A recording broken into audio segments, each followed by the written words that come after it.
Closing dance music.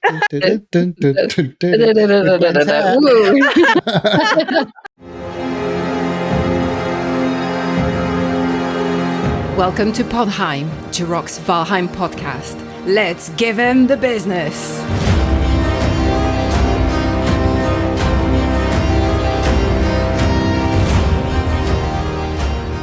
Hey everybody, today is December 5th, 2023. I'm your host, Josep the Viking, and joining me today are my fellow Vikings. Welcome back, Gwen the Shield Maiden.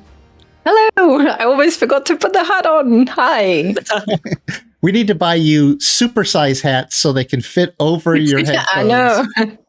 Either that or different headphones. Yeah. Yeah, supersized headphones instead.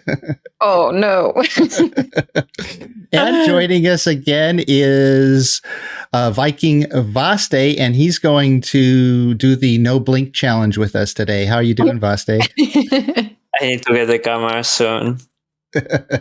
Yes, we would love to see Vaste in full 30 frames per second.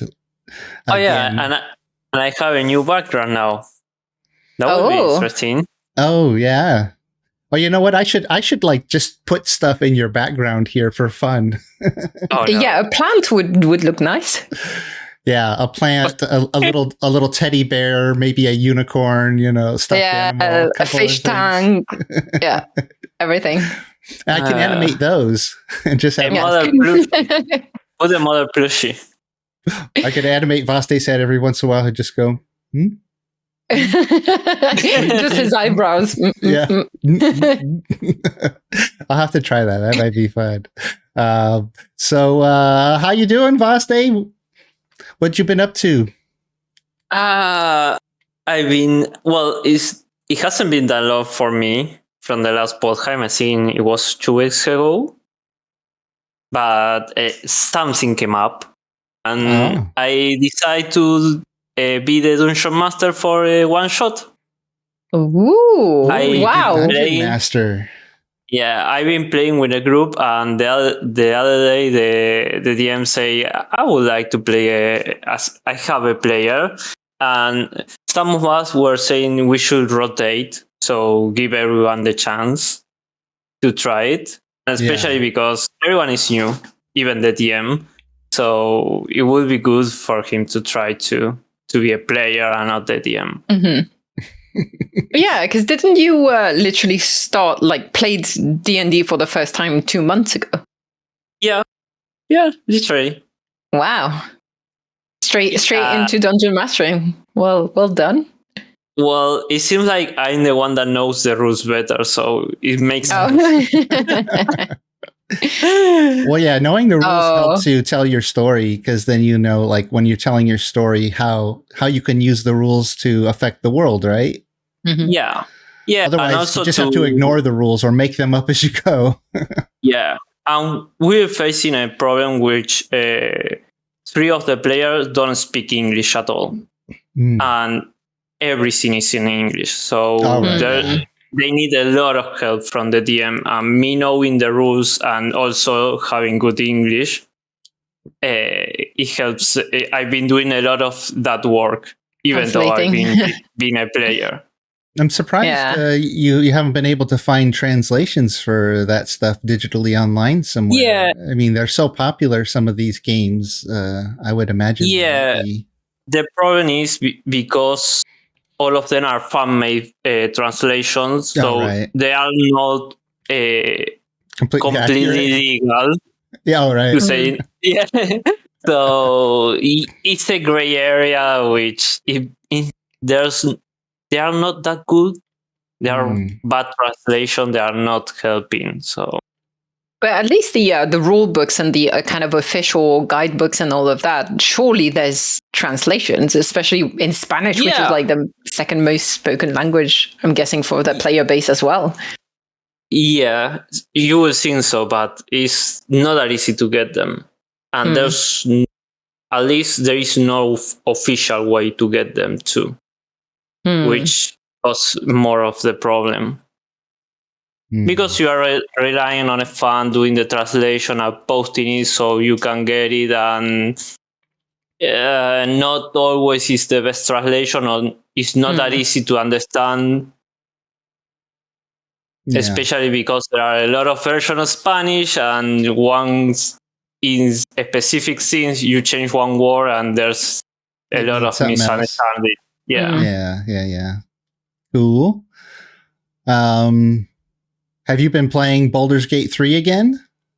Yeah, true. That's also the other thing I was going to say. Yeah, the new patch they added the honor mode, which is really hard, but it's really interesting because it's even closer to D&D.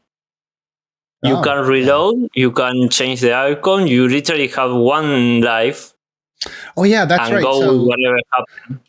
Yeah, let me explain to the viewers real quick. So normally in Baldur's Gate 3, you can do multiple save games, and as you go through the game, if you get multiple choices when you're talking to characters, and then you have different battles, and you can have different outcomes, and you can always go back to one of your previous save games and try it in a different way, right? But this honor mode that they have, apparently it's like you only get one save game, so whatever happens, and you can't revert back to an older save game, so you just have to accept the outcome of whatever happens, right? Yeah, and they added is the legendary actions for the boss, which means they are going to be a lot harder, a lot harder. And I hear that there's a new an afterword in the game, a new ending, so like that's more interactive and more things going on. So if you finish the game or you haven't finished it yet, you still want to try to get to that ending because they've added much more content to the end to kind of like in a more satisfying way close up the story and the interactions with all the characters. So yeah, I haven't finished the game yet, and I have like 100 hours or more already logged in, and so I really want to try to finish that game.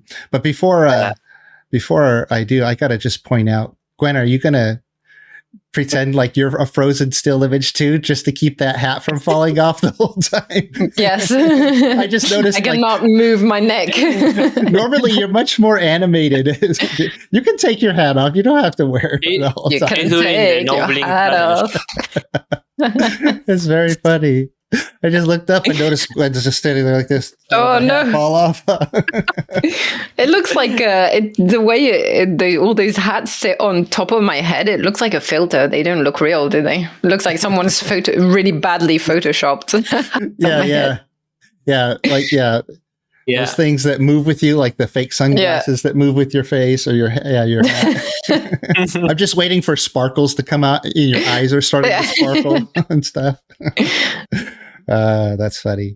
Morning Darkness might join us later if she's able. That's why I got this extra box down here with our beautiful Baldur's build for Baldur build that we did on our servers back for that competition. 2 years ago. Yeah, it's 2 years already. But you know what? Yeah. I have like 4 or 5 screenshots from that build, and I have 3 monitors, and it rotates those 5 images throughout my monitors. I love having that as my background because it's so beautiful. Look at Valheim. It's such a pretty looking game. Yeah. It's been 2 years already. That's crazy. Yeah, it's so long ago. But cool. Let's see. Gwen and we're going to do some of our personal updates a little bit later in the podcast. Normally we front load that stuff and then get to the Valheim and gaming news later. But Vaste is on a tight schedule here. So Vaste, Pax Dei is a new game that how would you describe? I guess it's like a massive multiplayer online survival game. And yes, absolutely. We don't really have that right now. We don't have MMOs that are survival games. There's like World of Warcraft and Guild Wars and all the different ones out there. But Pax Dei is it's basically like Valheim, but you can have thousands of players in the same world. Yeah, I always think the closer will be something like Albion Online or Black Desert Online, which are both sandbox. You do whatever you want. Sometimes you do a quest, but the rest of the time you do whatever you want. But this also can you build in those games? No, you don't. Yeah, or see, that's whatever the you difference. build is really restricted. Like you have an instance that is away of the world. Mhm. What Pax Dei you build and you have players running around that are a massive multiplayer. Everyone could get into your or around your home, the home you are building, and it's really crazy. It's a lot like why Valheim. What we want. I'm stuck. What we want Valheim to be, right? Yeah, exactly. Thank you. Yeah, having a server where you can play up to 10 players, or you can have 20 or 30 coming in and out is fun. But if you can get on with hundreds or thousands of players, you can have a lot more interesting interactions with each other. And not only that, they have like really big builds, which in Valheim, that is the closest comparison, it will lag everyone out. You have 100 people with a really big build and it's running really well. I saw it on Asmongol. He's a streamer, has a YouTube channel. He uploaded that, and he had, when he got on, a lot of his viewers got on too. He had like 300 people the day he went on, and it was just mind blowing having 300 people in the same spot building all at the same time. And you can see it in your stream where you tour the build with that we did with Morning Darkness Guild. I'm was a part. You two shared, and there are some Legion too that has been in the Podheim. It's a massive build on the side of the mountain that anyone can go and check. Yeah, on a cliff face. Yeah. Gwen, I think you'd love this game. It's very medieval, like your medieval dynasty we're going to talk about later. Yeah. I was looking at it and I was thinking, maybe I need to add that to my list too. You should definitely add this one. Very medieval survival. Beautiful. Look at how beautiful it is in the detail. Yeah, the graphics are amazing. There's a big warning because it has some of the MMO classic features where it's 10 times more grindy than Valheim. Having one piece of armor took 10 times longer. Well, yeah, and it's good. That's a balancing act, though, right? Like they'll tune that as it goes, and there might be servers where it's less grindy, like other because I don't think so because they'll probably balance it for all their servers. Yeah, the thing is, it's going to be a player-based economy, so there's not going to be an NPC that will trade you. So you need to trade with other players. And to avoid the flow of the market with all those items, they will do the grindy. So I personally, I think that it will stay like that or being even more grindy. Well, yeah, because MMOs is supposed to have a long lifespan, right? It's not like Valheim where you go through, you kill all the bosses, and then a lot of people, probably a majority of their player base, stop playing after they kill the last boss, right? But if you play on a server and you like to build or hang out with players like in our community, maybe you play for a lot longer. But so MMOs, they can be a little grindy because they've got to have content for a long time. But that's in ways that's good, especially if resources are limited to certain parts of the world, because then like if you live over there, you maybe have more access to certain resource, and then you'll come together to trade with other people in other parts of the world. But let me guess, is this one of MD's builds? Because there's a tree. It's a tree house. MD and her hubby had a group going for Pax Day, and I don't know, there was like what was it, like 30 or 40 people in the clan Vaste? Yeah, more or less. Yeah, because there was some people. Most of the people came from here the Shirok server or most from her stream. Yeah, her Her stream. And I know by the end we added like 7 random people that just show up in the build, say what a cool build, trade a few things, and they wanted to join, and they are on now. Yeah, Nice. That's the nice of MMOs. Having some random people show up and say, "Oh, that's a great thing, be nice," and then end up joining the clan. Yeah, as we're like, say, with Valheim, in order to find my community and play with us to get to know each other, you have to, actively seek out. You have to come to Discord. You have to start talking to people, submit an application or join, the servers.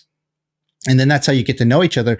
But the fun thing about an MMO is you could literally just be chopping a tree and somebody could run by and you could start a conversation. And then you can invite them over to Discord, and then suddenly you just met somebody. You meet people live in game because there's hundreds and thousands of players running around. So it's a different experience than like just like whoever has found their way into Discord, right? Yeah, by the last days, because I was leveling up the armor smithing skill, I had like 4 or 5 chests of shields, and I started giving them away. Wherever came up, I throw them a shield to take. I think I hear Morning Darkness in the background. Maybe. I'm so sorry I'm so late. Hello, Morning. Hey. Welcome to the stream. Hello. Perfect moment. Yeah. Hey, I love this walkthrough. Yeah, I was so sick. I was in the middle of a really, really bad cold. That's why I didn't get to play PAX Day as much. But then I was like, hey, they're going to be closing the servers down in a couple of days. I got to get on and do a quick video. And I think my voice is super deep in this video. So, I was really sick and talking like this. Yeah. But yeah, I had to walk around and show off this game. And I wanted to see too, because I hadn't seen everything that can be done in the game. And so it's really impressive what they've got so far. And it's, really early access.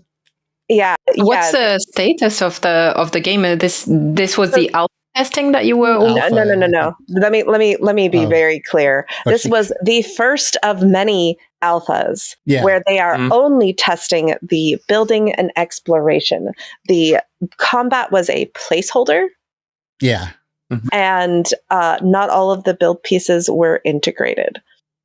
Yeah. And here I think I'm talking about the windows. They turned off the reflection that you get from the windows. So they actually removed the glass as one of the build criterias that they did have in the friends and family alpha testing.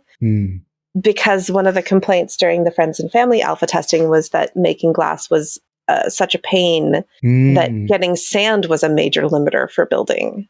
Oh, okay. So they took that off so that people would have more freedom to build.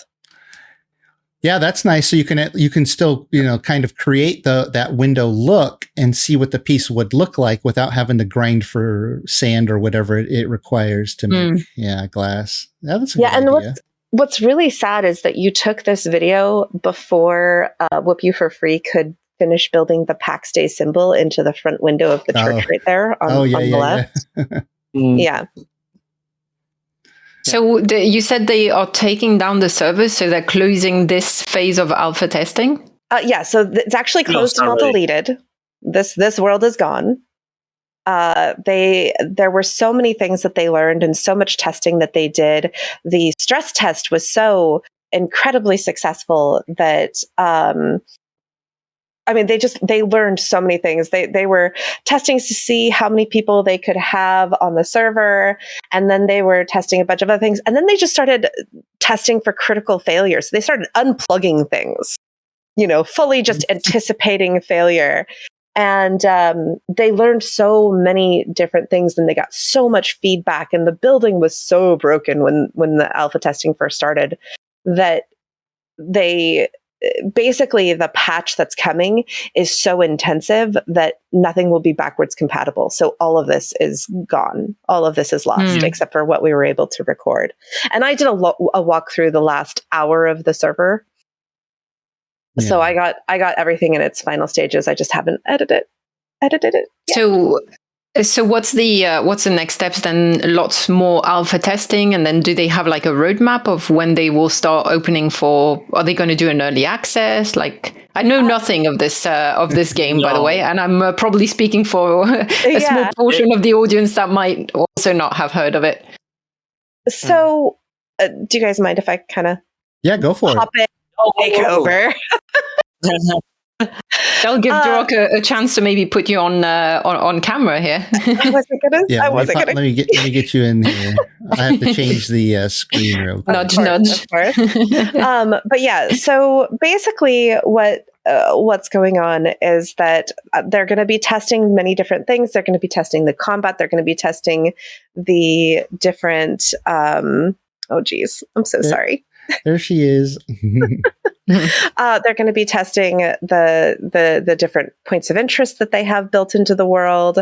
They're going to be testing loot drops in combat. They still really have to refine combat. They still haven't really established what the PvP is going to look like. And so there's going to be lots of alpha testing still, and then there's going to be beta testing. My guess is at the earliest 2025 is when they will release it. But it's an MMO, so think of it in the terms of World of Warcraft. Yeah. They haven't really talked about establishing what monetization is going to look like, if it's going to be like you buy the game, or if it's going to be like a monthly subscription. Because it's an MMO, so both I hope it's just a monthly subscription. I know everybody wants to play for free once they buy a game, but this is not just a single player game. This is an MMO where they have to maintain massive servers every month and continue to update the game and bugs and new content. So I'm happy to pay. Right. Yeah. And also, like, there are things like this. So if you, you're passing by it, but over where you were just sort of right there, right in front of you, you turn just for me. Just in time. It's not like I haven't watched this video and know what's about to happen. That build was started the first day. It had 4 people working on a plot, or 2 or 4, I can't remember. And then they never came back after day 1. And now part of that is that alpha testing is not for everyone. Just because you're excited about a game doesn't mean that you should apply for alpha testing if you are not prepared for extensive frustration, loss of materials, things going wrong. If you're not comfortable reaching out and doing bug reporting, alpha testing is a serious job. And it's a volunteer position. Yeah, people. I've seen so many people get upset and say, like, I've seen some negative comments even on my videos that I posted, like some negative comments, and I respond saying, "Look, this is really early alpha testing. You can't really judge it on those things you're saying because they're not focusing on that, and this is like more of a build." Alpha test, and like they have to work on things. So it's to be critical of a game when it's trying to fix. They're doing us a favor, giving us free access to their game to help them troubleshoot. And I knew I wouldn't be able to play that much to really like give any feedback or testing. But as a content creator, I think like my role in helping the game is to do like what I did. Like I did a little intro. I did 2 videos, an intro to kind of say like, here's a preview of the game. And then I did this build preview. Like, here's what everybody did throughout the alpha testing. So it's memorialized because this is all going to be gone and deleted. Right. So right. At least there's like a look at it that you can always look back and maybe even compare like 2 years from now or whenever the game comes out, you could say, this is what it was. Now let's compare it to how it develops. So. Yeah, true. That is a good point because the comparison from the different alphas to the release is always a good point to show how well it goes. Because for what I felt, the feedback loop was quite good because there were a few things that everyone was commenting on Discord and stuff. In one, a few days later, a patch fixing those or changing those. It very responsive. And And I'm sure they have a lot of feedback they weren't even have the time to read, and they are going to do that in this downtime. And it's going to, the second alpha will be interesting to see how it goes. Yeah, I'm not sure. I know that it's a big thing to tackle. I know a lot of people are complaining about the combat in this, but it's just like, they gave very That's not the clear focus. Yeah. Well, they said it is a placeholder right now, and it felt like a placeholder. The spear was swung like a sword. Like come on.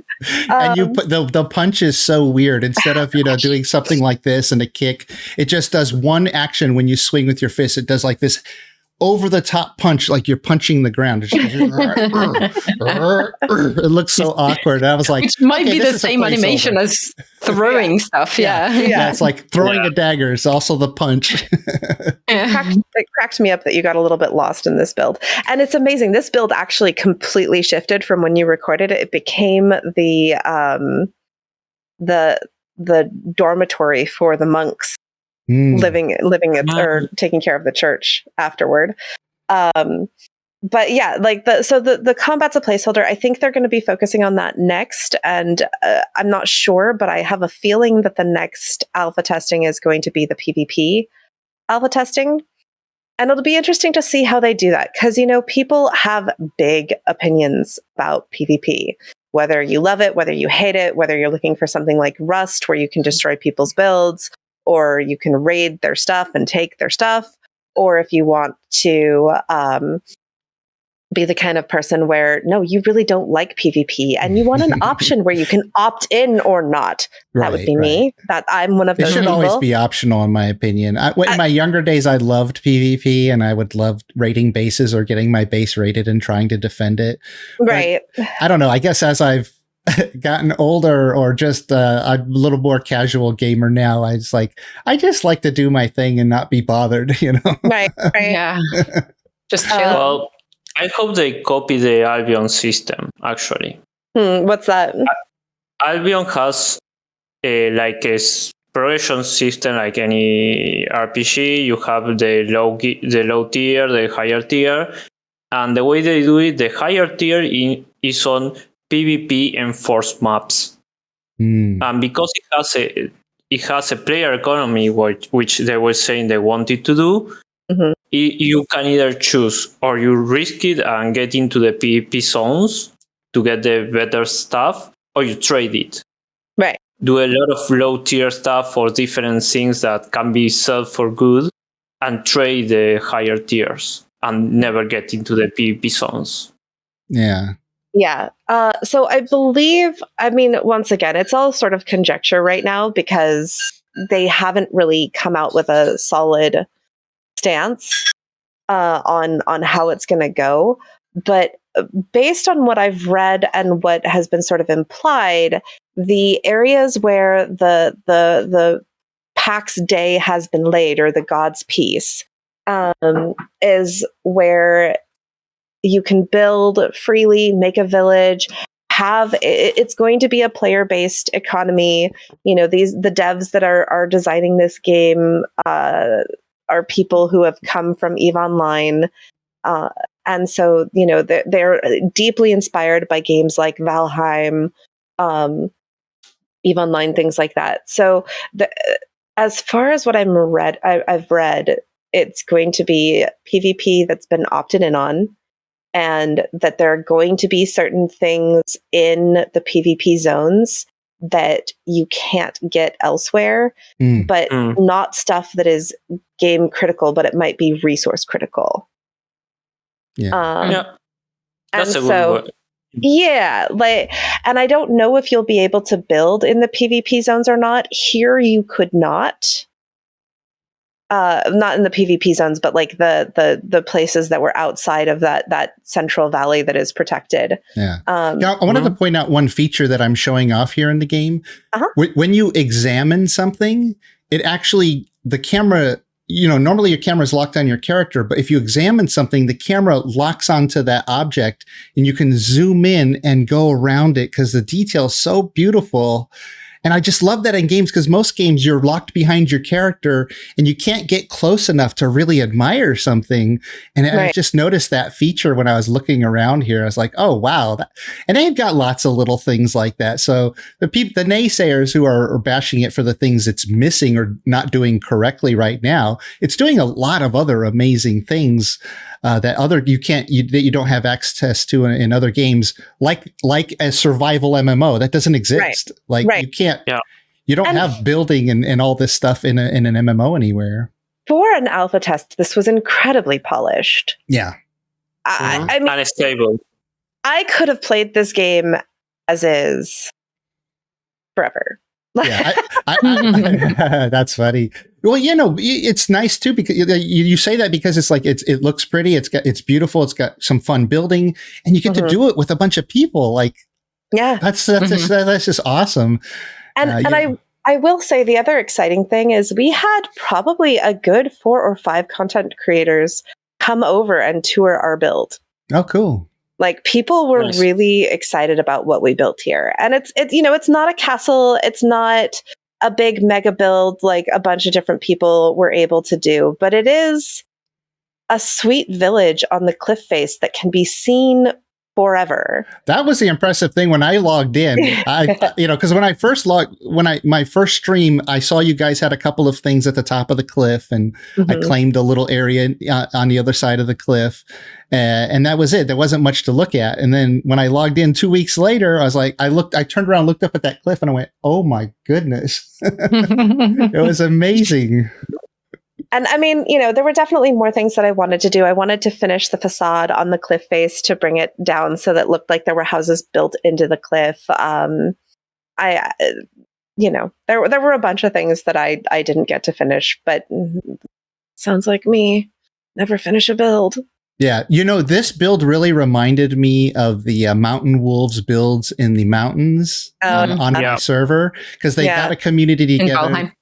In Valheim. They sort of planned out their village, right? And they had 3 or 4 different villages so they can minimize instances, right? You just don't want to build it all together. Right. Build a couple of different areas. But this was really cool build. This was awesome. Oh, yeah. It was the guard toll house. Yeah. Well, cool. How much time you got left, Pax Dei? About another, half an hour or so? Yeah, more or less 20 minutes. Okay, well, let's go over real quickly the Valheim patch that just came out on the PTB, and it's basically the holiday patch. And did they actually add a new holiday item? I saw there's the wreath. We have a wreath.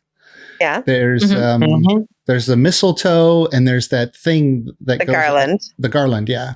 Mm-hmm. Yeah, those were there last year. Yeah, those were all there. So not a new piece, but there are a few things in this patch that were interesting. So they say the settings menu was revamped. I don't know. I haven't logged in, so I haven't seen these myself. This, I think we mentioned before. Yeah, they added automatic toggling of seasonal items. What does that mean? It means that there will be a schedule with which the seasonal items are activated regardless of patch status. Oh, thank God. Yeah. So we don't need to wait until October 31st to get the jack-o'-lanterns. Yeah, holiday items should be minimum 2 weeks before, preferably like a month before. A month before. Let us build up nice builds and stuff with the holiday items. Yeah. It's really interesting because I was talking to someone and he was like, yeah, well, you could have just gone to the public test branch for the Halloween seasonal items. I'm like, yeah, but that doesn't work for people who are using Valheim as a building sim or creating content to continue sharing the game. People who are doing building contests, that sort of thing, are not going to be able to do support on a public test branch for a public server for people doing a build competition. Yeah. And absolutely. And like this was something that was, that they've been wanting to add, I think. And yeah. It takes some of the pressure off their shoulders also of not having to rush to get a patch out because they know there's a deadline looming of the end of that particular holiday. And no, I fully believe that this is something that they've been wanting to do, and now it's done, and now we don't have to worry anymore. But I loved the pushback argument of, oh, you could just go to the public test branch for it. And I'm like, yeah, that's not viable for a lot of people. I'm sorry. Yeah, and another reason why it doesn't work is a lot of us content creators, server admins, different people, we rely on a few mods to help us do our content or configure our servers or do different things. And a lot of times the mods don't work on the public test branch because it's a new patch. It breaks the mod. We have to wait for the modder to update it. The modders usually wait for it to go live. So yeah, when I log into the public test branch, a lot of times my mods don't work. So I can't do the kind of content that I want to do. Regardless of mods, like even if that's not part of the argument, public servers don't all serve the public test branch. Yeah. When I was doing the public test branch on G-Portal, we lost our world hard, and G-Portal could not help. Yeah. So even when they do support it, it is not a guarantee. And if you're doing a build competition and have 10 people in a build comp, and then if something goes wrong with the public test branch, there's no recovering that. So, I mean, there's nothing there is, I totally get the argument, but it doesn't apply to all the scenarios, especially with what, people are creating content for this game regardless of updates. And they, people are still obsessed with this game. I'm still obsessed with this game. Yes, I spent 15 days playing Pax Dei. Right? Yes, I know. Every time I looked at your Discord server, there's like a whole bunch of people, including Morning Darkness in there. Playing. Well, yeah, so there's a lot of patch notes here. Let's try to get through a few of them. Fixed blurry item counters in inventory. Oh. I'm not sure what that is. I guess there were blurry item counters. Interesting. Fixed issue where player profile link in player list would open multiple times. Fixed problem where text none was hard coded in the build HUD instead of using a localized string. Enabled auto size on build HUD amount text objects as they need to be sized down for some translations. Lots of little fixes here. There's a couple though. Alleviated issue with music stuttering when playing with low FPS. I haven't run into that one. Okay.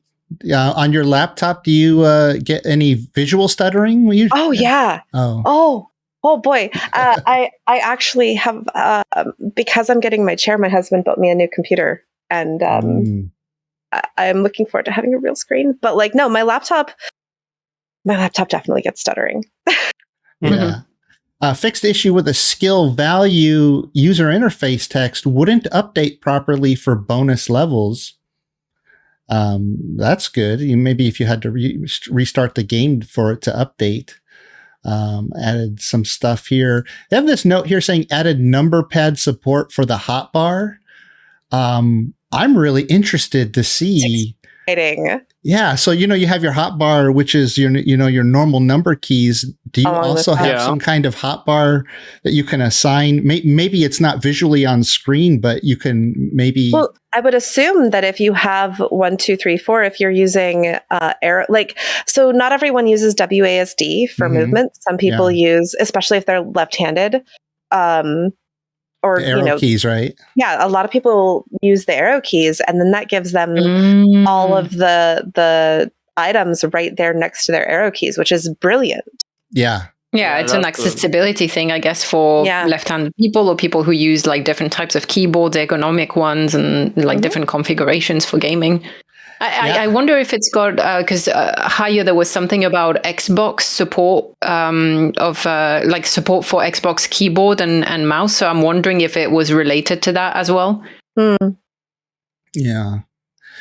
Funny thing about those arrow keys next to the number pad is I found it actually more useful to have all those buttons next to my left hand even though I'm right-handed, instead of using WASD. When I used to compete in Counter-Strike, I competed in a league with a team, and we made it up to the second highest tier in that, but I had to use the arrow key. So my whole keyboard had to shift all the way over, right? Because I had to, I still wanted to play like with my hands like that, about that far apart. So my keyboard had to move all the way over. So my arrow keys are right there. And then I had all the number pad keys right next to it. And the problem with that is, of course, you have to have room on your desk or whatever. And one time we went, back in the day, they used to have stores where you could go in and play games and compete against each other, like little internet cafes, remember? They had gaming cafes.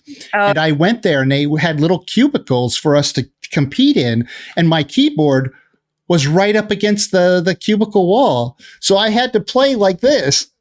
Off to the side because I couldn't get the keyboard. So I'm like way off to the side trying to game, and it didn't work very well because I'm used to sliding my keyboard all the way over.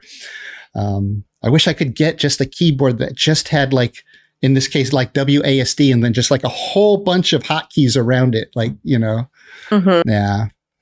So yeah, it'll be nice to see what Valheim has done to add number pad support.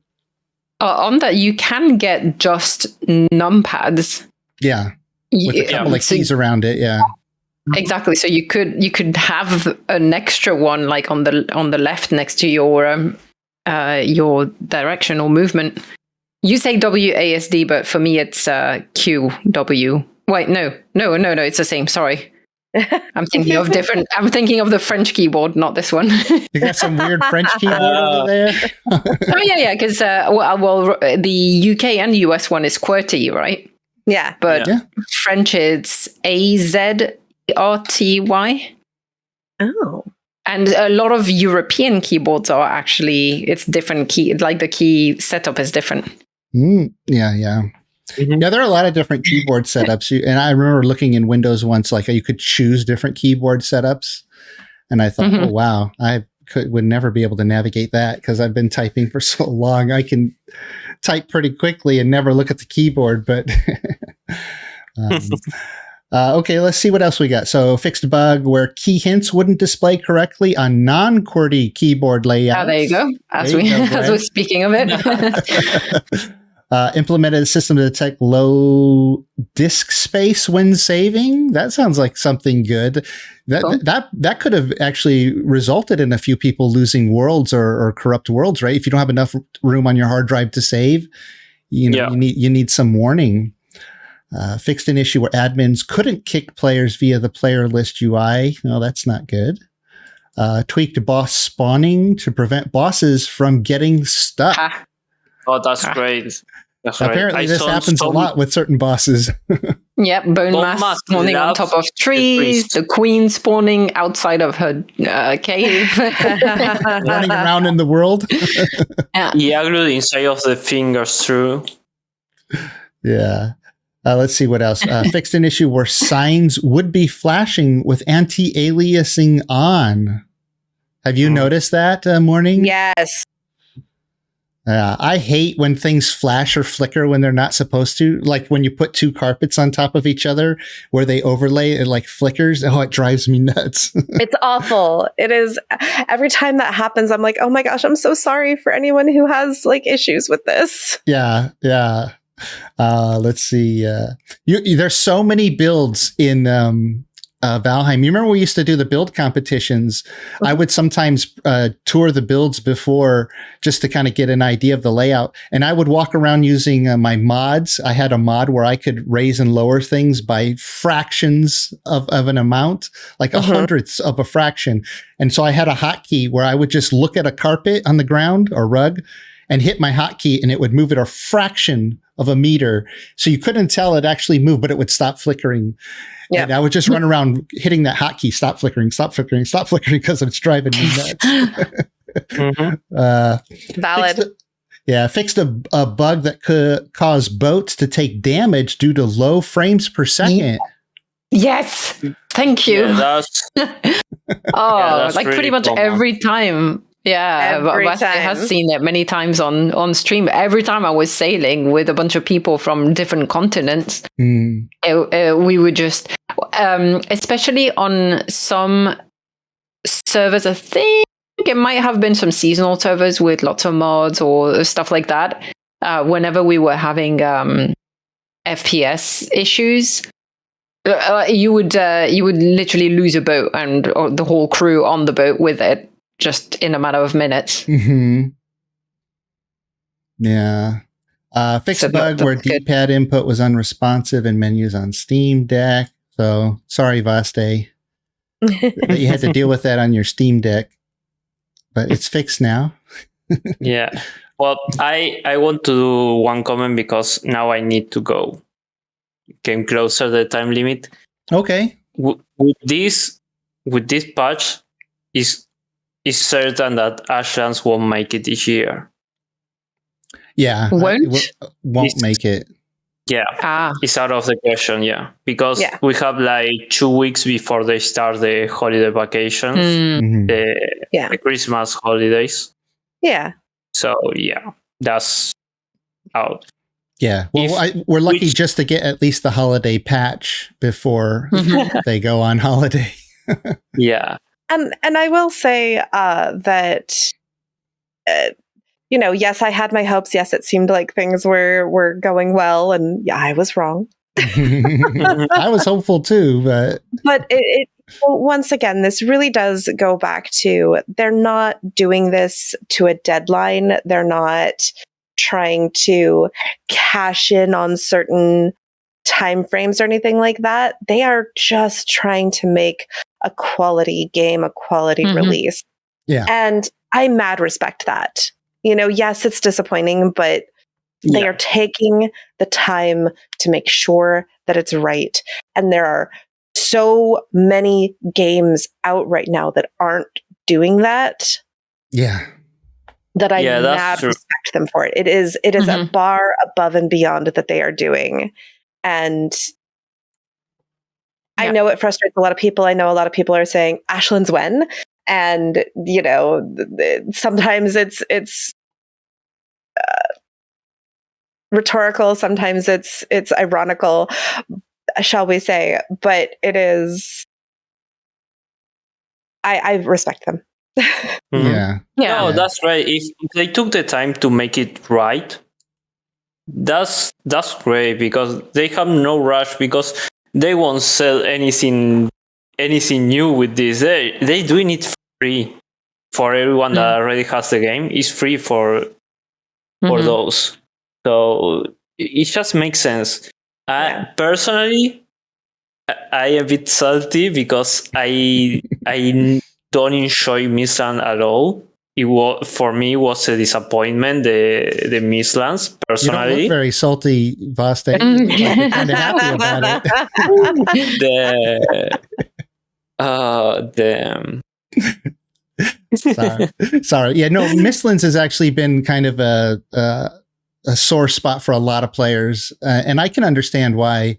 I think really the one thing they need to implement, and I've actually already talked to some of them about this, so I don't know if or when they're going to consider it, but they need some way to remove the mist. And my suggestion was kill the queen, or find something in the Mistlands and build it, and then you get a couple of little mist bombs, whatever you want to call them. You explode a mist bomb, and in like a radius of 50 meters, all the mist is removed. Because I can literally do that with mods. I can just remove all the mist within 50 meters. Yeah. If they just implemented that, so you get like, say, 3 mist bombs every time you kill the queen. So you go kill the queen 4 or 5 times, then you can clear out a whole nice big area, build your base, and have really beautiful, because it looks beautiful in the Mistlands without the mist. So let the players remove the mist. Yeah, that's the thing. That would be amazing.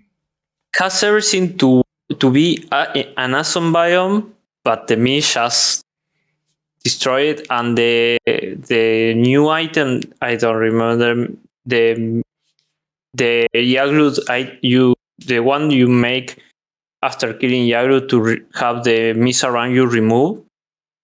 Sometimes it doesn't work as it should, so it's like you don't have it and you're losing on the belt, and there's a lot of stuff that is mixing there and not getting how one will think it will work. Yeah.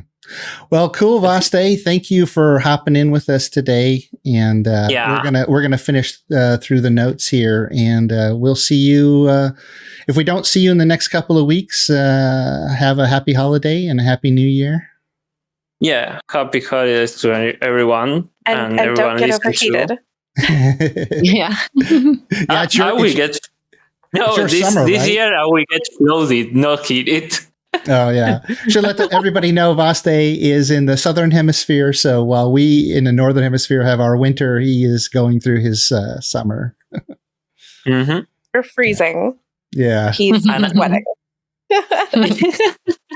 Awesome, Vaste. Yeah. We'll It was see you. nice to see you all. Yeah. See you, Vaste. Yeah. Bye. I was already ready for Vaste to Nice. have to leave us early. Nice. Love that. There we go. So continuing with the update, split controls tab into 2, controller and keyboard and mouse. That's good. They only have so much screen space for things, so trying to cram everything into one screen is difficult. New tabs, gameplay and accessibility for PC and Linux version with according settings. So that's cool. I'm very excited. Some settings can be found on multiple tabs so they can be found more easily. Yes, instead of trying to cram everything into one tab. Reordered some settings and other tabs. Tooltips for some settings to clarify functionality. That's always a good thing. That's one of the things I noticed with like games that are really well refined, really thinking about the user experience is they got the little hotkey next to the command so you know which hotkey to use. Or when you mouse over, there's a tooltip that pops up. And Baldur's Gate 3 was like, really should be the poster child for that. They did it so well. Like everything had tooltips and hotkeys, and so you never felt lost. Valheim, trying to keep it simple and minimalistic. Adding a few of those is nice. Predefined graphic modes for PC, which is good. They got performance, quality, balanced, and very low. That's important to, like, for people who like maybe don't feel comfortable sliding each adjuster, adjusting the sliders to try to get exactly the right thing and just want to hit very low because they know, like, if like sometimes when I know they're playing with a potato. Well, yeah, I have like a 5 or 6 year old laptop, and if I take it with me somewhere, I just put everything to minimum. Yep. Added keyboard and mouse tab for Xbox, more graphic customizations, separate settings to invert the camera for controller and mouse for those people who that'll make play upside down. That'll make some people very happy. Yeah. And fixed overlapping controller button labels and support for keyboard mouse support for Xbox. Oh, that's nice. So you don't have to play with the controller on Xbox if you don't want to. Yeah, that would make me more interested in a console if I could, if games were only, some games, come out exclusively for console. If I could play them with a keyboard and mouse, I might be more interested in some cases. But yeah, good. So hopefully this comes out before the holidays and not 2 weeks after. So cool. That's all the Valheim updates I can think of. Is there anything else, MD? There's something that I've noticed probably sometime in the last patch that they've added to the game that I really need to go to the Valheim Discord and report as a...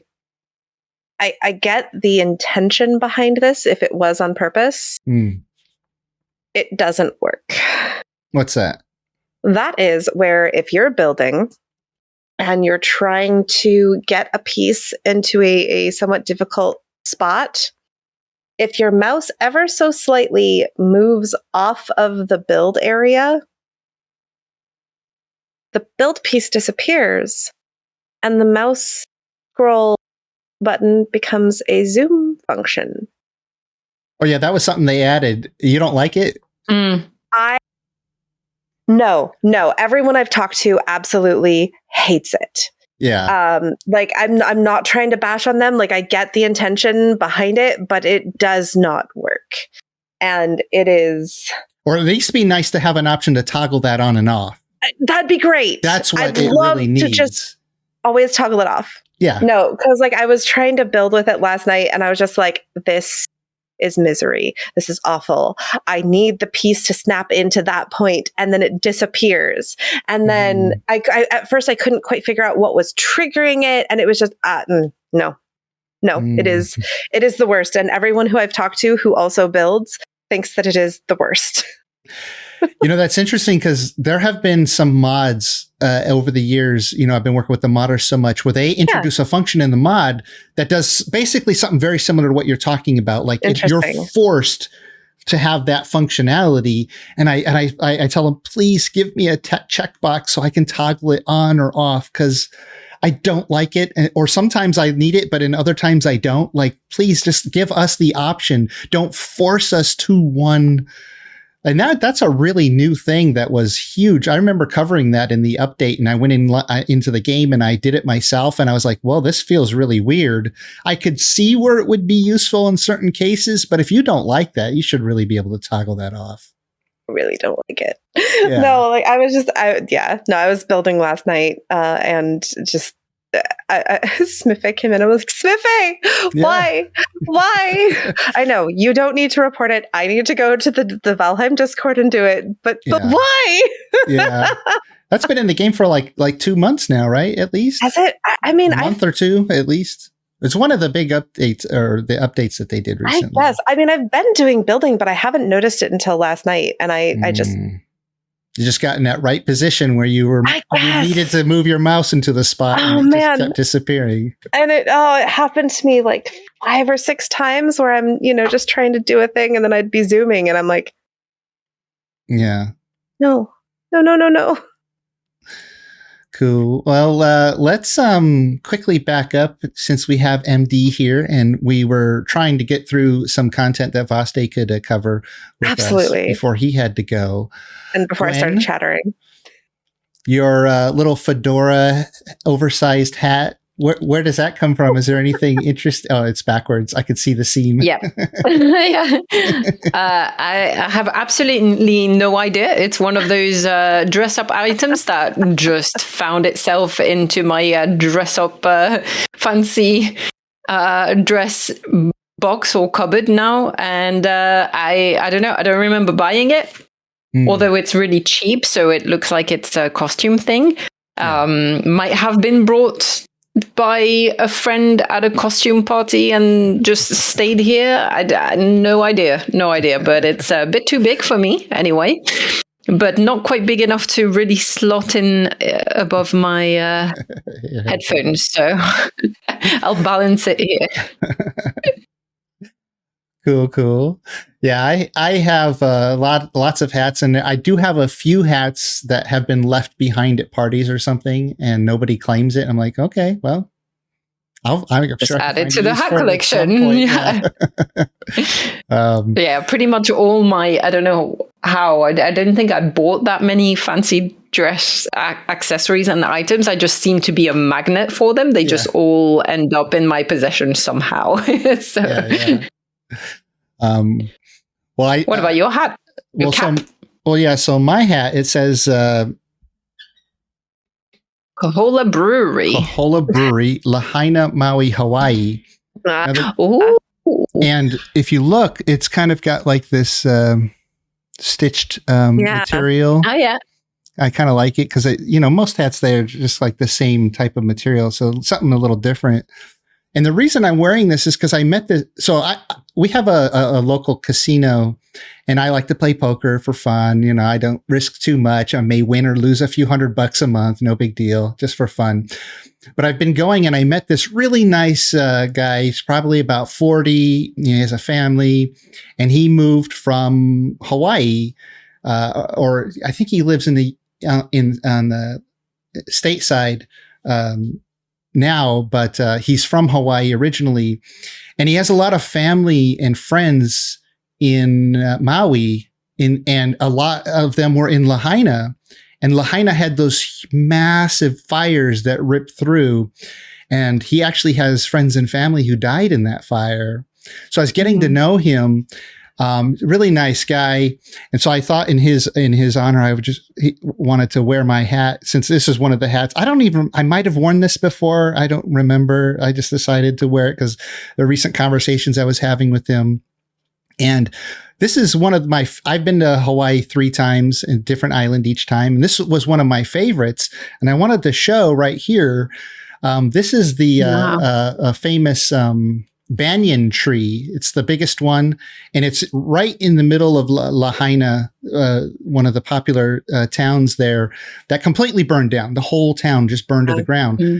And I was just there 2 years ago, I think, like right after the pandemic happened, and then things were opening up and they were allowing people to visit. We went there, and this beautiful banyan tree here, all of the branches, like most of them grow way out to the side and just go on forever. And then these other shoots that are coming up out of coming out of the ground, they're actually part of the same root system. So it's this beautiful, beautiful tree. Wow. And let's see, do I have the other picture? I actually have a picture of me sitting under one of those branches from like 15 more years ago. Oh, really? Yeah. But I must have closed the other image that I had. But basically, it burned. The whole town of Lahaina burned to the ground. And it was just all these beautiful shops and restaurants. And this brewery was right down the street behind the main strip in a little industrial area. They had this warehouse set up, but they had this great, family setting in there where everybody brought their dogs, and they brought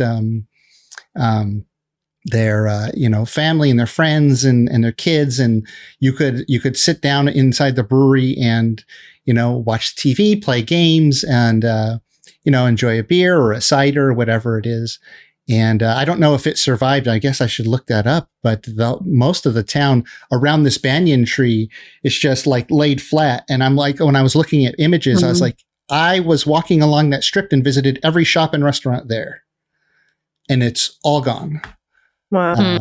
So it's very sad, but they're rebuilding, and the tree survived. This tree survived. It got really damaged, but it's showing some signs of life in some articles that I read. Like there are some green sprouts coming back and stuff. So, and apparently there were some trees around it, a different type of tree that kind of helped to shield it a little bit from the bulk of the fire, but interesting. So it's kind of it's like a symbol of rebirth for the town, and hopefully it survives, and hopefully the people are able to rebuild. And this is how a lot of the people made their living too. The tourism is really popular. So I would love to revisit Lahaina in the future to see how they've recovered from that tragedy, but I doubt the gentleman that I met and hung out with at the casino will see this video, but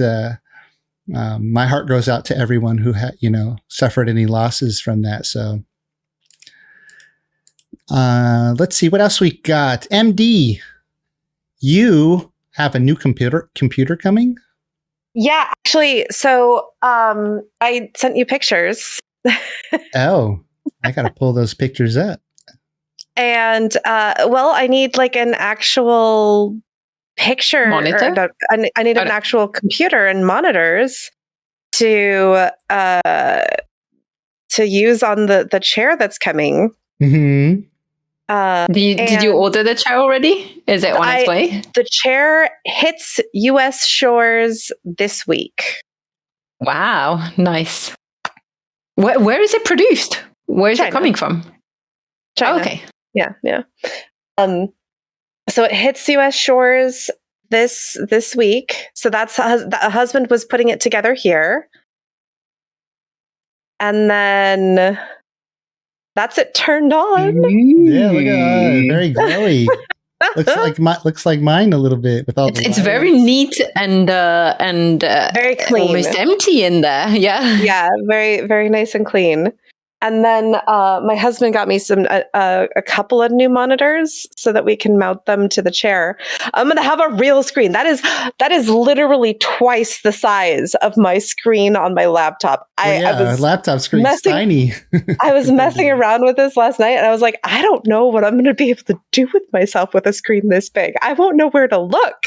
You're going to have to actually like move your head. Well, yeah, on stream, you'll see yourself doing more of this. Is what I notice when I watch my stream. It's like this. Well, no, what's funny is I already do that because I have my old laptop that fails often next to me. And then I have my phone right over here in front of my microphone. So I'm already doing a lot of this. So it's just going to be so immersive also.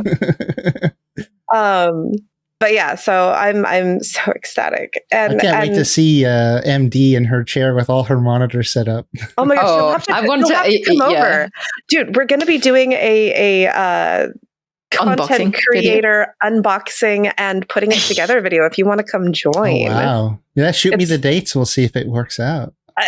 I still have to know when they're going to ship it, but exactly when it's arriving, and when you get it, then when you're going to unbox it. Yeah, there's another guy who wants to drive up from Southern California just to help me like put it together, which is so kind. Okay. And so it's very exciting, but it's like 500 pounds. So moving it into the house is going to be a beast. But so I'm gonna have a real computer. I'm gonna be a real streamer now. That's awesome. Cool.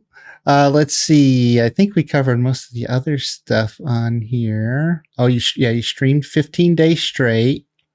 Return to Moria. You've been playing. I have. I'm a little bit further along than you. Mm-hmm. Oh, did you see my part 5? Oh, okay. I did. You know how far we are. I did. Oh yeah, no. I try to lurk when I can't participate, but I've been keeping up. Yeah. I need to go in and comment because now that I can, go back. But I just had it live on my phone while I was chasing after my toddler. Yeah. I'm actually doing 2 playthroughs. One, I do a Friday night playthrough with some old friends I've known for more than 30 years. And then, which I don't stream or anything, it's just private. Right. But then we have the stream with Tulkas, and we have Cavalier and Capulik also. They're super fun. I heard. Yeah. I know. I really wanted to join you this time, but it was not possible. Yeah. Well, you got a lot going on. And a little one running around. Yeah, the reason why I was late today, he was trying to electrocute himself and was absolutely melting down that I wouldn't let him play with the cord. No, poor thing. Panic.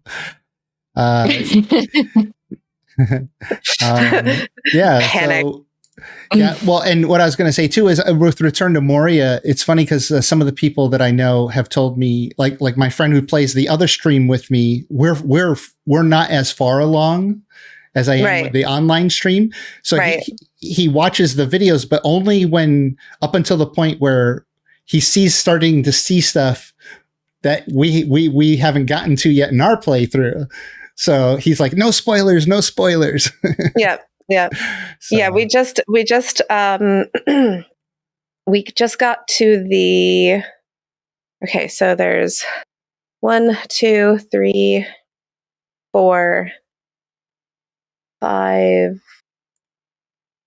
I think we got to the 5th or 6th area just recently.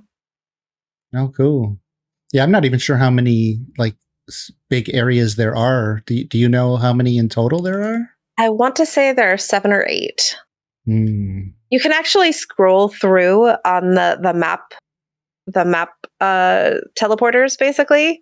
Oh, right. You can scroll through the different zones. Yeah, you can go through and count. And that's a good indicator of like how much you have left. Yeah. Yeah. Cool. Let's see what else you got. No map challenge community run. So on Friday nights, Saturday. That's Valheim, I assume. Oh yeah. On Friday nights, Saturday early morning for you Europeans, Gwen, if you want to come join. We are doing a no map community run. Half joined us this last week, which was good times. We're currently looking for the Elder. We gotten a little turned around, so that's exciting. And It's been good times. Part of the reason why we're doing this is because my friend who went with me to TwitchCon in Vegas, we got so lost in Vegas because I was letting her lead the way. Well, yeah, Vegas is that we a had big place. that we had to do a no map run, and she only had 20 hours in Valheim before we got started, so she's experiencing Valheim through no map as her main play. And so, she's gotten to experience all kinds of new things in the Black Forest recently, all kinds of fun shenanigans. So that's been good times. That actually might be the best way to experience no map, is to never have had a map. Then you don't feel that frustration. Some people are really frustrated by not having it, but if you've never had it, maybe she feels it. Oh, does she feel it? Okay. Because in a lot of other games you have a map and a mini map and all that stuff. But. Right. Cool. And then, I've been doing the biome build challenge. We're building a castle in mountains right now. So that's exciting. On top of a tree in the mountains? No. I just wanted to check. I just had to check. Castle. Unless the new meta now is on the side of a cliff. Yeah. No, we're not doing that. We're doing just a full-on castle. So that's exciting. Cool. And then, things I did. I hosted Thanksgiving, and I might be moving. Oh. Strange set of circumstances, but basically we've been asked to take care of a family member's house that was just inherited. And it'll be much bigger, and it'll have a pool, and it has a view. And it'll have a guest room, Gwen. And it'll be okay. When are you moving? In the summer. Cool. And it'll be closer to the airport. Which is it? You don't have to say the city, but is it still in our area with driving range, or is it really far away? Oh no! You'll want to come visit Jirok for sure, because cool. we will have the best views of fireworks. Oh, no. Okay. I have an idea where you're at then. Okay, cool. I will DM you pictures privately that should not be shared. Yeah, absolutely. Nice. That sounds awesome. So what I'm hearing... Yeah? What I'm hearing is 4th of July, we're all going to yours? Yeah, basically. Yeah, we're going to be living on the top of a hill. And there's a view of the bay. Oh yeah, if you can get into the hills, the views around here are amazing. But it's very expensive to live up there. Yeah, that's why it's a really unique scenario, because we would never, ever, ever, ever be able to live there under any circumstances. But the circumstances that we're facing are just incredible.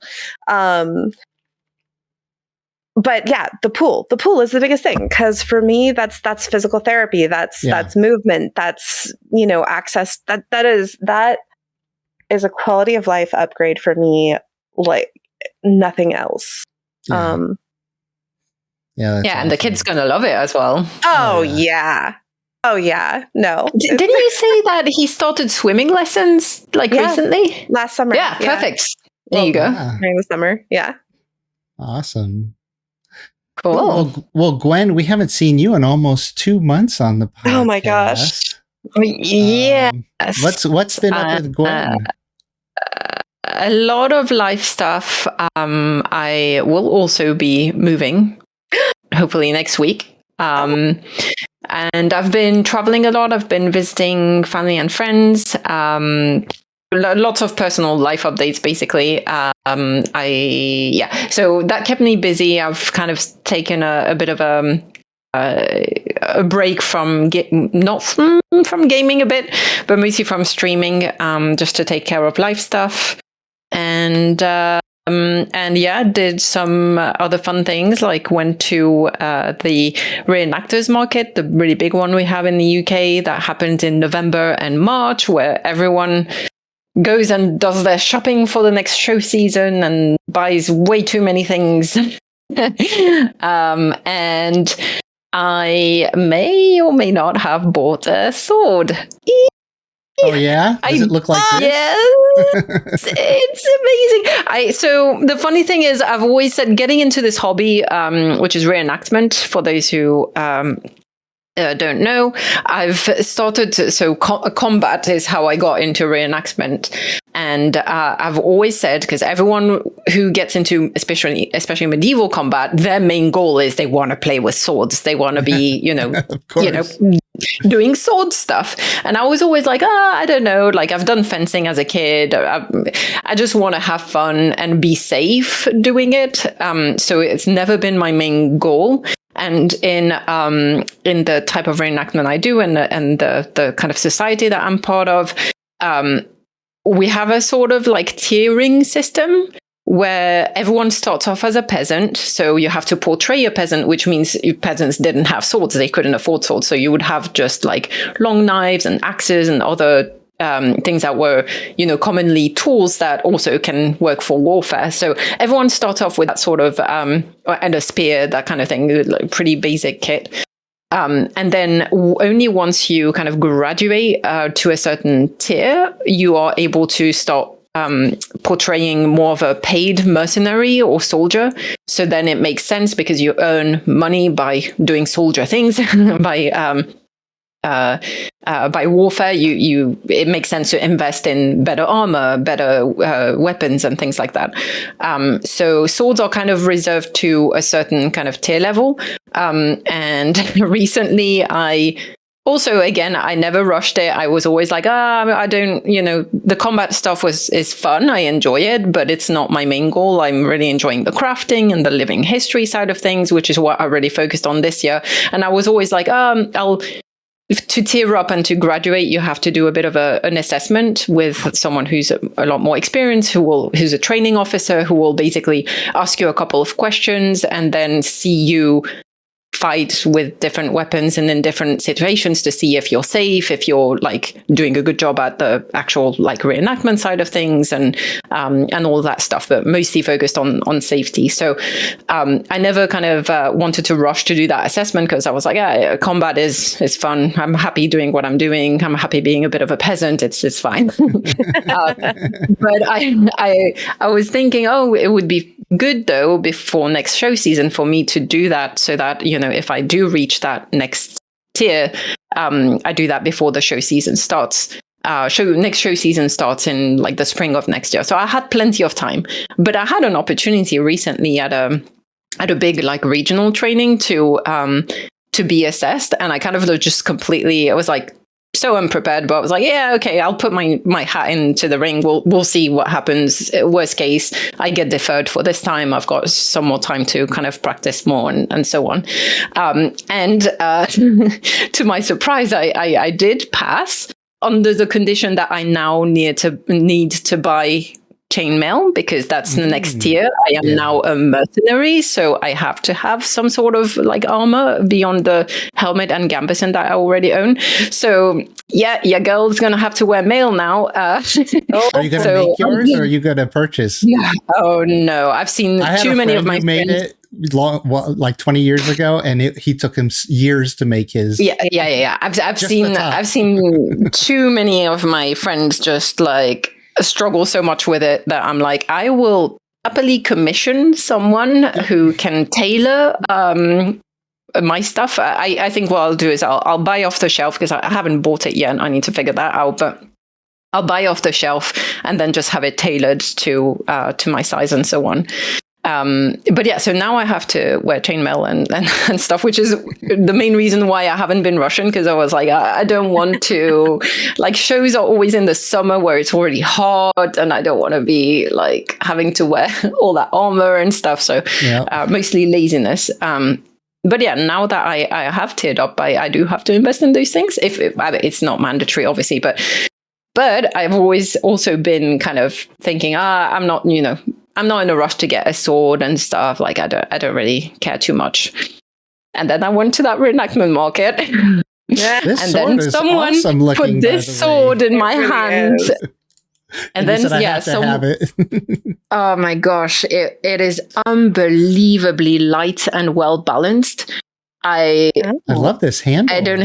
Yeah. So it's your typical Norman sword. So it's very, very 12th century, very much like the kind of knight sword that you see in like when you think of like typical Arthurian legends and that kind of stuff.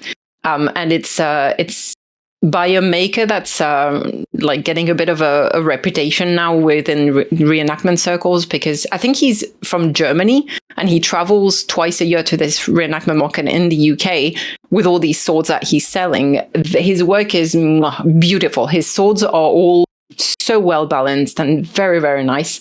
And this one is just so light. And that has always been the problem with me. I mean, you've seen me. I've got like the thinnest. I've got noodles for arms. I'm really not very muscular. I have developed muscles since I started this hobby, but I'm still like my arm strength and shoulder strength and wrist strength. All of that is very poor still.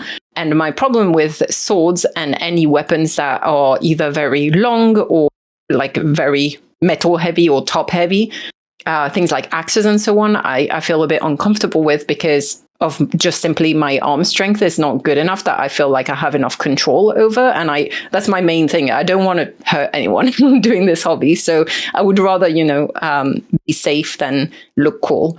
And yeah, whenever I tried swords from other people, the problem was always they're too heavy. Like after 5 minutes, I feel like my arm is tired.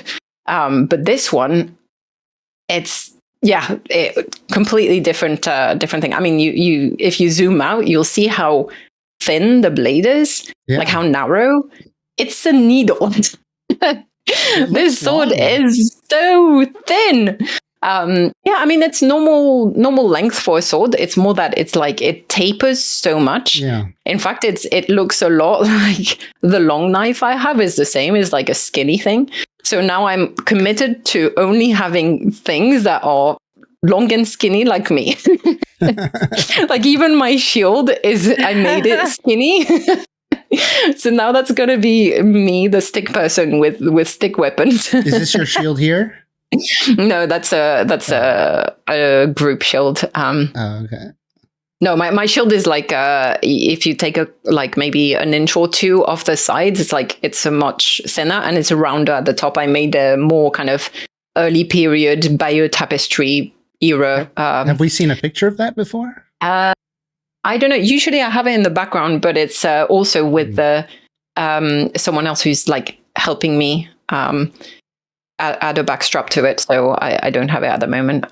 But yeah, the sword is amazing. The moment someone put it in my hand, knowing that I was maybe interested in the sword, but too fussed about it, I did that face. The face I'm sure that Jirok knows when he sees a nice hat. That face, I want that.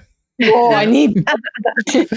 Yeah. That's awesome. And I've already I had like one training session since buying it, and so I played a bit with it, dueled a bit with like one of our training officers to see if I was safe with it and stuff, and I landed some pretty good shots, and I was like, wow, that's the first time I actually managed to hit someone with the sword, someone who's more experienced than me. So that's good sign.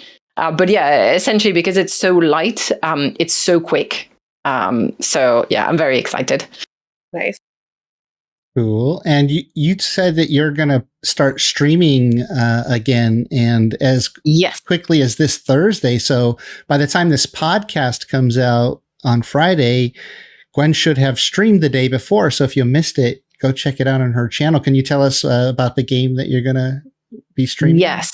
So it's a game that I spoke about before that I've been meaning to play for a while, but the thing that was stopping me from playing it was only available for solo play. Solo player. And it's called Medieval Dynasty, and it's essentially like a survival / RPG / sim game. So you start off as a character, then you have quests and you can do building, and there's a survival aspect, so you have to like forage and hunt and all of that. You can build in the game also? You can, yes, you can build. It's not as intricate as Valheim building or Pax Dei, that kind of, it's not like build pieces. You kind of select the buildings, but you can like create villages and stuff like that. And you then have to build up your village. And then there's loads of NPCs that you can hire to be your villagers. And then it's like it turns into more of a sim game. So you have to manage your village. And the whole point is you start your dynasty. So you have to marry, have an heir, and then like have a whole kind of production and things going so that you have resources for your villagers and stuff, that you have enough coin to pay your annual taxes to the king. So it's that sort of game. So it's a kind of, in between survival RPG, because there's like quests and NPCs and stuff like that. And it's an open world. And then there's an element of kind of sim management game, because you have to manage your buildings, your cattle, your farming, and all of that. So looks like the buildings might be pre-made, and you'd like place them. Yeah. Okay. Yes, you can customize a number of things, like the walls and the types of windows and stuff. It's all customizable. I've only kind of scratched the surface in terms of like actually playing the game. But yeah, essentially I've seen this game and I was like, oh wow, it looks like Valheim but medieval and with like NPCs, so it looks really interesting. But unfortunately, because it was until Thursday only solo, I never kind of wanted to invest the time. And the developers have announced like 6 months ago that they were adding co-op to the game. Yes. And so since then, I've been counting down the days until release. And so they're releasing the co-op updates for anyone who already owns the game. So it's a free update for existing kind of players. And they're releasing it on December 7th, which is 2 days from now, the date we're recording at. It comes with a new map because the main game is for solo playing is just a map with already like quests and stuff like that. They created a new map for co-op and like with a whole different storyline and different NPCs and quests and stuff like that. And the co-op is up to 4 players. And so I'm going to start a playthrough on Thursday. They did put a call out for content creators to have early access to the co-op like about a week or two ago. I did apply and I did have access, or I have early access to the game. However, I've been traveling, so I haven't had time to actually stream or anything about it. But what I wanted was at least get in early to test it out, to potentially test it with the people I'll be playing with, and to make sure that everything is like good to go for streaming on the release day.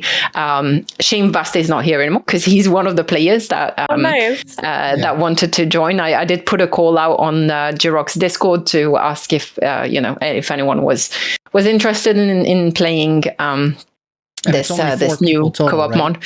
Yes, it's only 4, unfortunately, but I think it can be. It's only like up to 4 at a time, so it doesn't need to be like the same 4. So, Jirok, if for whatever reason one of the 4 can't make it on Thursday and you want to join, we should have space for you. Actually, this Thursday? Yes. Never mind.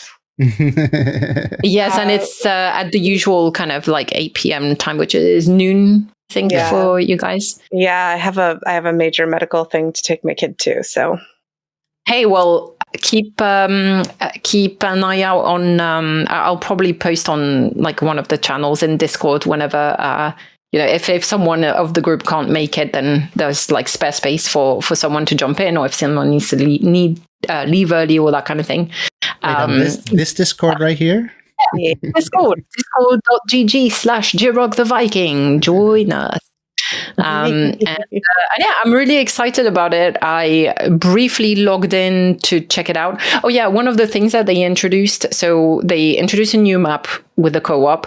They also introduced character customization, which you would think it's like a given, but because the solo play, you're always the same character.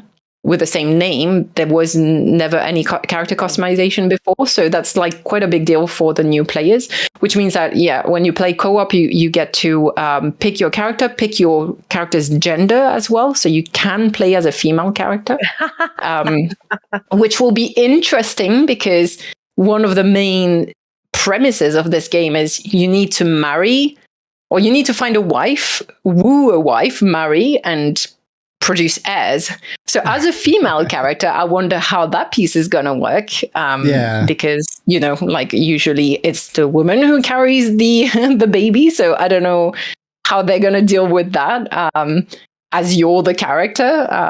There's a lot of things where I'm very curious to see how the co-op mode is going to go. I did, while I was traveling, I took my gaming laptop with me, and I did test out like the game in solo play before getting access to the early access, just to see what it was like and just to get a bit of a hang of it before I start this co-op playthrough. And I got very hooked on it, to be honest. There's a lot of things going on, but the quests and the tutorials are pretty good to kind of like introduce you to the different parts of the game gradually. But there's a lot to it. So for people who like the kind of building and management, like sim aspect of it, I think there's plenty to do there. For those who just enjoy exploring and collecting resources and loot and things like that, there's also lots to see. The only thing I think that Vasa is not here anymore, but the only thing that's maybe lacking a bit is that there is no real like the combat aspect is quite light, because there's you do have like the occasional bandit that you need to fight against, but other than that, and other than the wild animals like bears and things that you might try to hunt and that might try to fight back, there's not a huge combat aspect to it.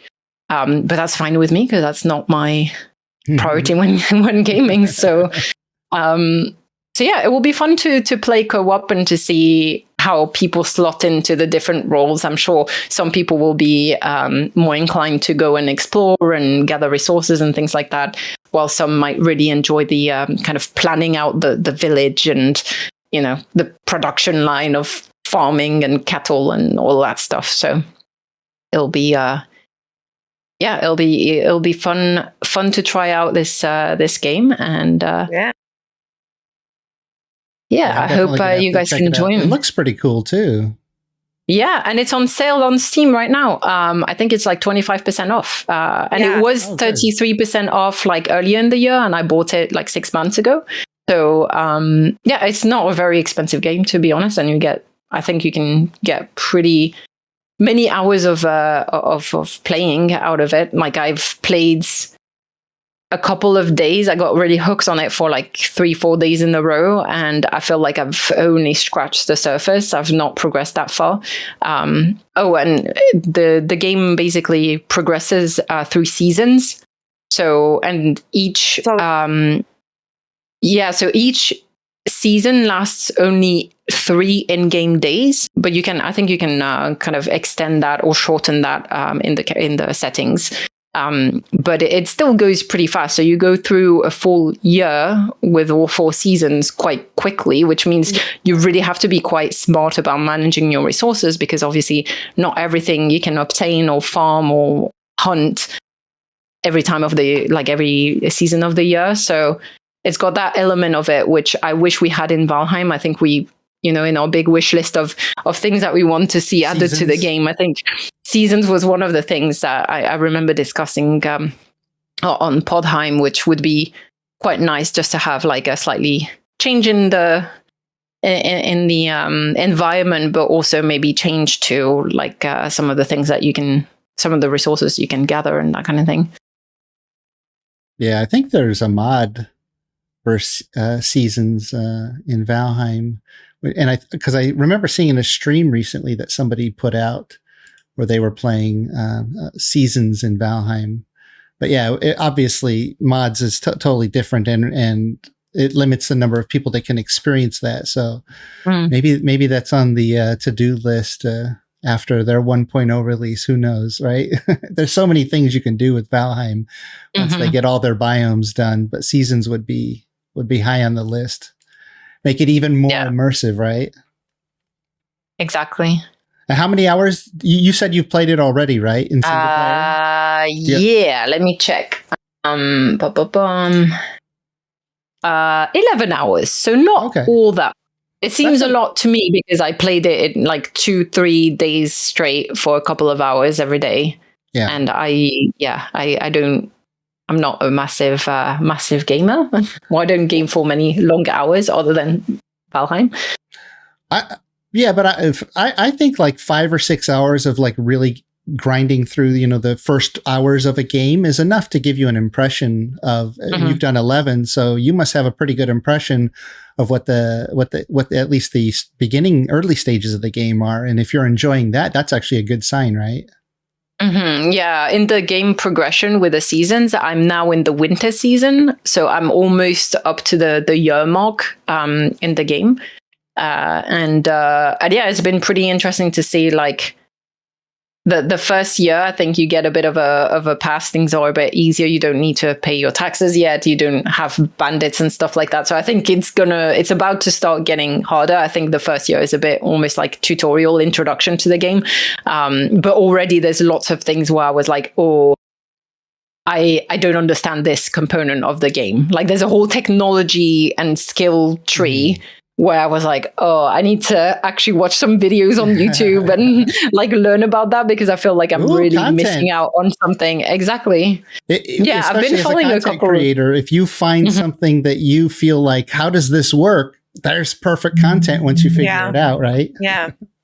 Yeah, exactly. Because I've watched a couple of guides on the game, but they're brushing over some things, and I'm like, I need a step-by-step, click-by-click guide on certain things because I'm a very casual gamer. I'm not used to all these UIs where you get all these options and stuff. Like the only, like in 7 Days to Die, I think when we played together, you were walking me through a lot of that, but I was very new to a lot of those concepts, like having skill points and having to choose your skills and stuff like that. I had never done that in a game before. So a lot of that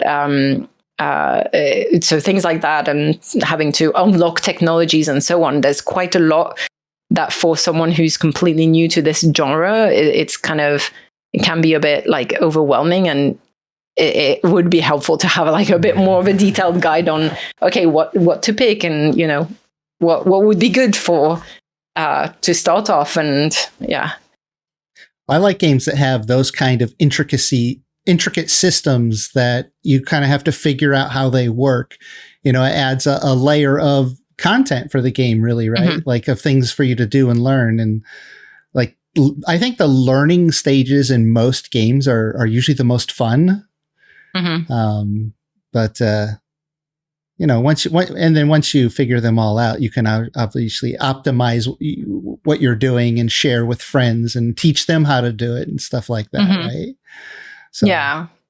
What's interesting with the kind of skill system is unless you play like over 1,000 or hundreds and hundreds of hours of a game, you're never going to complete the whole skill tree. So you have to specialize, which means that you can do multiple playthroughs with different expertise. So you could be one playthrough more of a hunter, maybe the next playthrough you're more like very good at, I don't know, farming or managing or diplomacy or whatever. Like you can really it increases the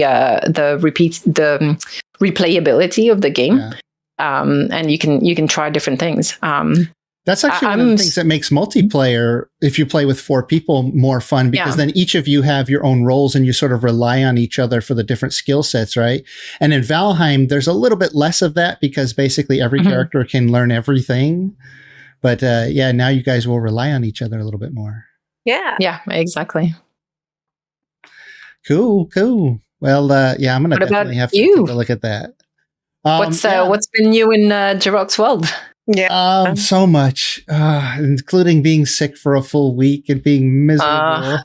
And right at the tail end of being sick, I was just starting, I woke up one morning, I started to feel a little bit better, and I haven't had my COVID booster yet, and we're already in December. So I thought, well, I got to go down to the doctor's office anyways to pick something up. So let me just get my COVID booster because I can just walk in. I don't need to make an appointment. So I went in and I got my shot, and it was like in the morning.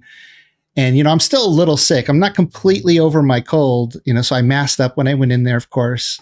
But that night, around midnight, I started shivering so bad.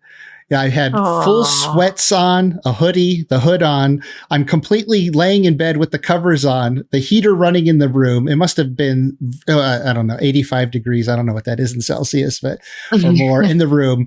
And I shivered for like an hour and a half, and I couldn't stop shivering. Oh, no. And I felt so sick. It's like I'm just laying there, just like, please just fall asleep. Please just fall asleep. Right? And then the next day, I stopped shivering, but I still feel, I always, after the COVID booster, like I have one day that's really bad and then I'm fine. Yeah. So the next day I was kind of in bed most of the day.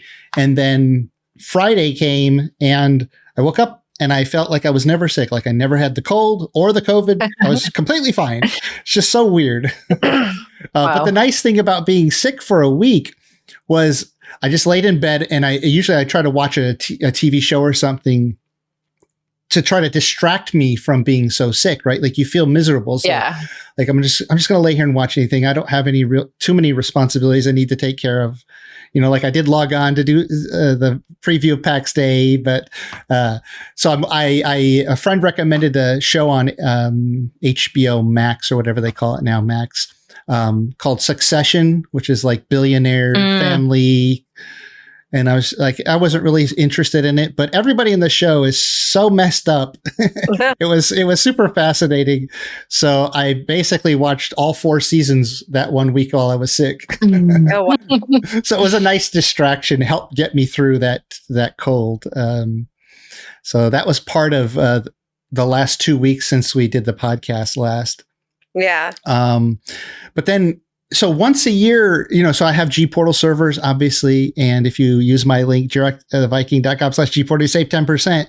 But if you used my link on Black Friday weekend and Cyber Monday, they were giving a once a year 55% off. And of course, like there were lots and lots of people who were using my link.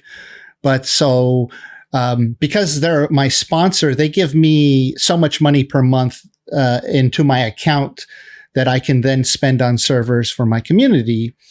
And, you know, I have so many servers, but then I said, well, why don't I use that 55% off, save it all up throughout the whole year, use it during Black Friday, and then get a whole bunch of servers. So that's what I did. So now I have the 3 Valheim servers, and the Runelands is going to become the new seasonal server, which I'm going to talk about. We have a test server, and we have Jotun Quest, which is my modded server. We have a 7 Days to Die server, which all these servers are still being set up, but the new 7 Days to Die server will be imported from our old one. My Empyrean server, which is running now, and we have at least 2 players on it regularly. Cavalier's playing on it, and I'm playing on it. Okay. Setting up a Conan Exile server. I've actually had a few requests for this. And then Icarus is a kind of a popular like post-apocalyptic survival game that a bunch of people have mentioned. And The Front is another sort of everything in the kitchen sink game. It's like this military game where like these fantastical supernatural things are going on in the world. And so you got tanks and guns, and you build up defenses against demonic raids and all kinds of weird things. V Rising, which is an isometric top-down view game like Baldur's Gate 3, but it's basically a gothic vampire survival game. But it came out a year ago? Yeah. Yeah, it was really, really popular when it came out. I don't know how it's still got a pretty big player base. All these games right here, I specifically looked, okay, who has a decent player base now? I looked at the Steam charts. And there were, you know, a lot of these were games I was always wanted to look at too. Satisfactory, which is like a big building game. It's like you build these factories, Satisfactory.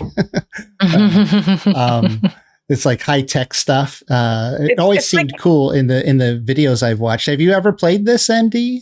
I cannot. But husband really likes this game. Is it first person? Yep. Oh, that's why. Yep. So you would know. That's why I always ask, like, because you would know if it's first person or third person. Yep. Yeah, a lot of these are actually first person that I just can't. Yeah. Like Icarus, The Front, Satisfactory, couple of the others. Empyrean is third. Yeah. If you love building, Empyrean is in my Steam wish list. Yeah, I think. Was it on sale? Oh, I don't know. It might. A lot of the games are on sale during the holidays. It is. This is a huge building game, by the way. If you like space building games, there's no other space. It's also survival, but it is the best space build game, in my opinion. You like to build high. You could build a space station in the sky above the planet. You have sold me on it. Absolutely. And then Sons of the Forest is kind of like a horror survival game.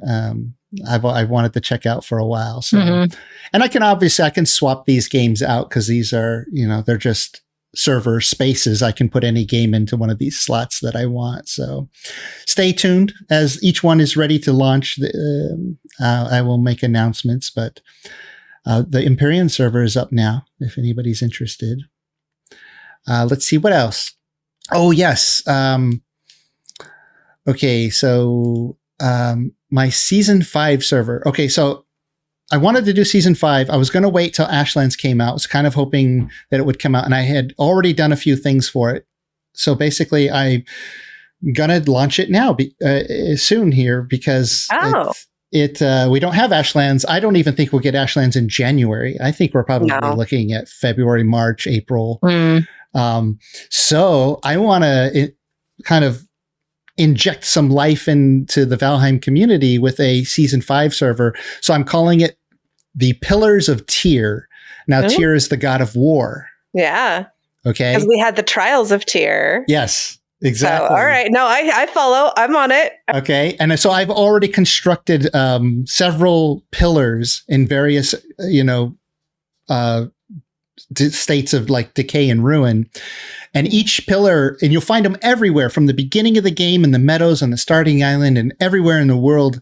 And inside will be a chest, and the chest is a gift from the god Tyr. The Pillars of Tyr are spread throughout the world, and it's to help Tyr in the war against, the Forsaken. The Forsaken, right? So yeah, the word I was trying to think of that word. I got you. Normally I can't do that, but right now I've got you. Brain. Because I think one of the most successful seasons of all the seasons that I've done so far was my season 1, where it was kind of like an Easter egg hunt. And so the Pillars of Tyr is going to offer a bunch of things where you can just, because it's a short-lived thing, right? While we're waiting for Ashlands. So you may walk in and find a whole bunch of supplies of food and high-level items in the meadows for food, where you could, like, super buffs, limited amounts. So you could be super tough for a short amount of time. Going to find higher level weapons and armor. And they'll have names to them kind of to fit the mythology of the Norse gods. And then there'll be some really special items that you have to find individual things that will have like a code on them. And when you put all 3 codes together, you can you put that code into a portal, and it'll unlock a portal that will take you to a really high level item. Really high level, where we're talking like almost one-shot killing things. Because these are like the big artifacts from Tyr, super powered weapons to help defeat the Forsaken. And the reason why I did that, instead of just putting the one artifact item in the world for somebody to find, that kind of gives whoever is the most strategic in sailing around can kind of collect everything. Instead, there's individual items like little daggers or something with this code on it. So now this will promote more of a trading system. So say like Gwen gets dagger A, Morning gets dagger B, and I get dagger C for the one item.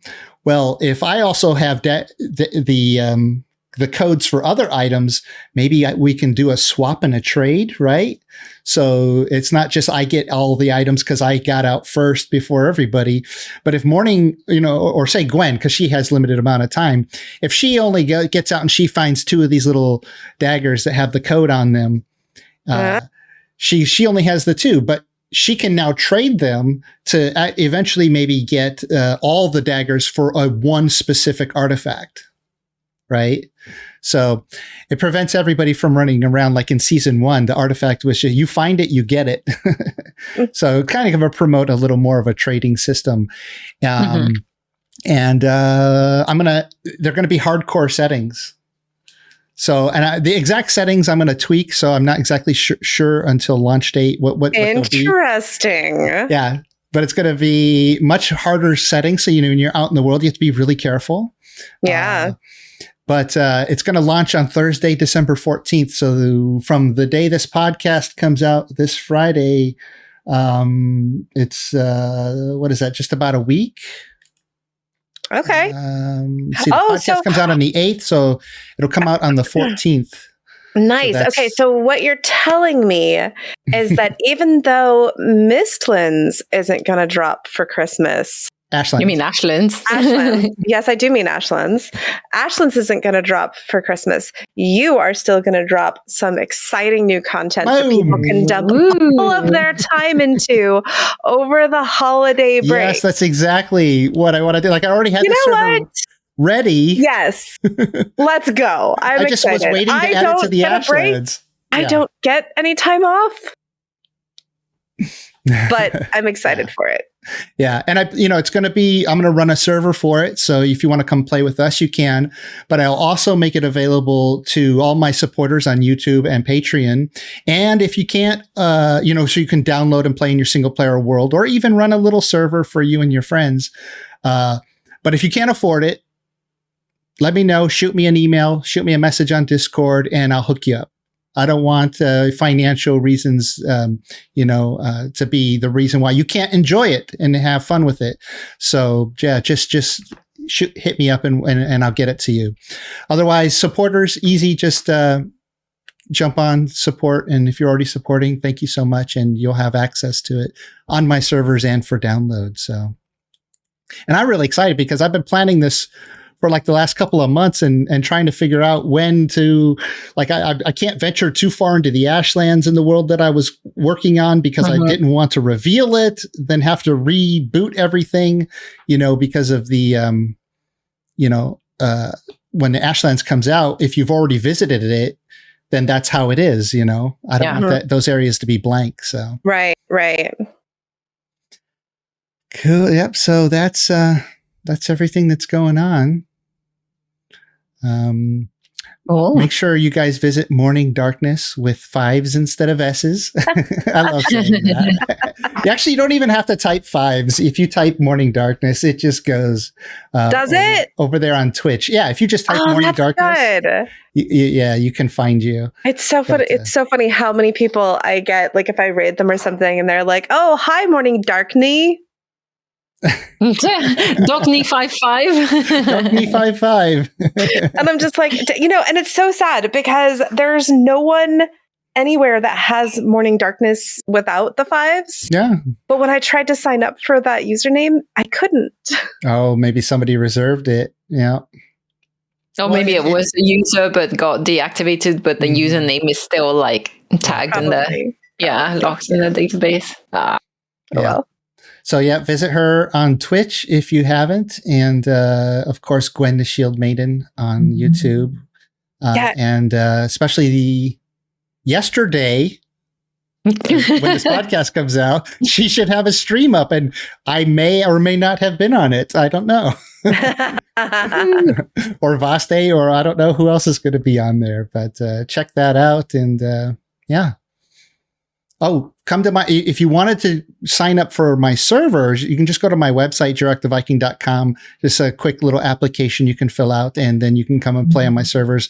When we launch on Thursday, I should put that up Thursday morning at some time in the Pacific time zone, which will be the evening for Europe. But then they'll have the whole weekend and the holidays and the New Year and all the way till whenever Ashlands comes out to get out there and find the Pillars of Tyr. I'm so excited for that. That is actually really good news. You just made my holiday. Cool. Well, that's going to do it for this week. Thank you so much for joining me. Thank you for having us. Good to be back. And everybody out there, that's it for now. Have fun out there. Bye.